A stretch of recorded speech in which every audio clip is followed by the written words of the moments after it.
Chers amis, bien-aimés en Christ, je voudrais passer par ce canal pour corriger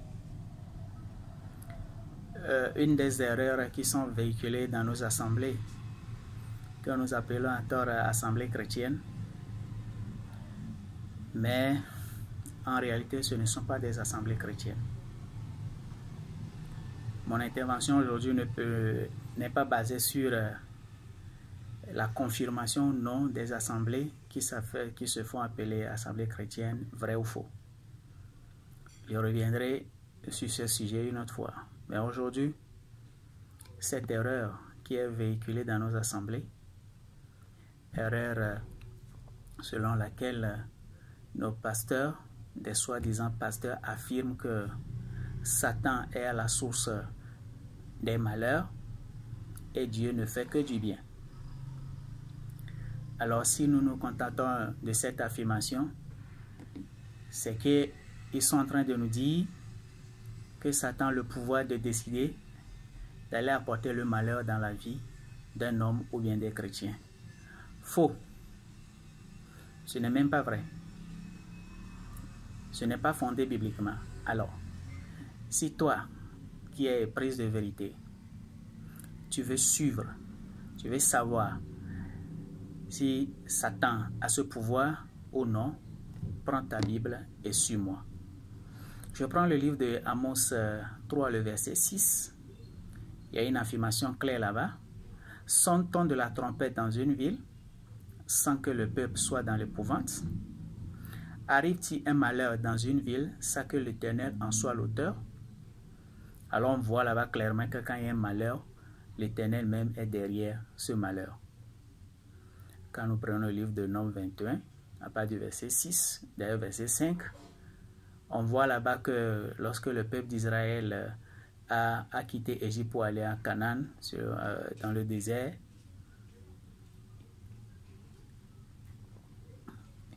Dieu a demandé à Moïse d'ériger un serpent bleurant, et toute personne qui est mordue par le serpent va recouvrir la santé. Alors on ne nous précise pas quelle était l'origine des serpents qui mordaient. Et c'est Dieu même qui a apporté ce malheur-là. Les serpents brûlants qui mordaient les peuples égyptiens, c'est Dieu même qui les avait envoyés.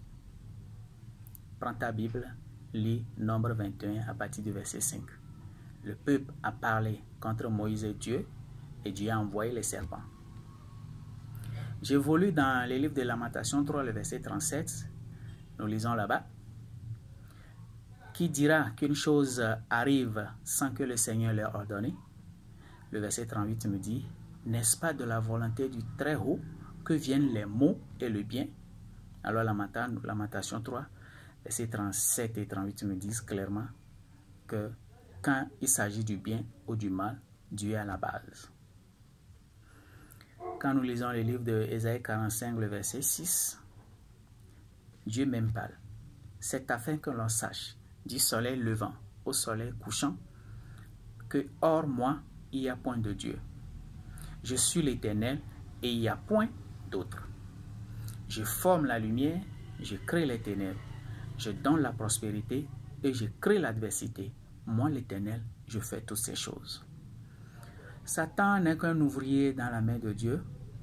Quand le malheur d'arriver dans ta vie ou dans la vie d'une famille, l'élément catalyseur, la mauvaise graine qui va opérer ça, c'est Satan ou ses agents qui sont les démons qui sont sur la terre qui opèrent aujourd'hui. Alors Satan n'a pas le droit de se lever et de venir apporter le malheur dans sa vie.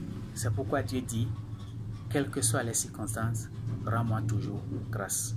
Parce que Dieu a tout créé, il a tout créé, et à la fin de la création, il dit tout ce que lui a créé est très bon. Et dans Isaïe 45, 6, il dit que c'est lui qui forme les ténèbres. Nous savons ce que les ténèbres font sur la terre aujourd'hui. Nous savons ce que les puissants des ténèbres font sur la terre aujourd'hui. Mais Dieu a créé toutes ces choses et il dit, c'est très bon. Alors, pour vous montrer que Satan n'a pas le pouvoir de décider de faire quelque chose si Dieu ne lui donne pas l'autorisation, va dans le livre de 1 Roi 22 à partir du verset 19 jusqu'au verset 22, tu vas voir que Dieu est en réunion avec les anges du ciel, y compris les démons. Et Dieu dit qu'il va séduire Akab pour qu'il monte à Ramat et qu'il y péride. Il y a un esprit qui a levé la main. L'Éternel lui pose la question, comment tu vas t'y prendre? Et il dit, je serai un esprit de mensonge dans la bouche de tous ces prophètes. Et l'Éternel lui dit, va, tu en feras ainsi. Satan ne peut pas se lever et aller faire du malheur. Cette histoire populaire, c'est la vie de Job.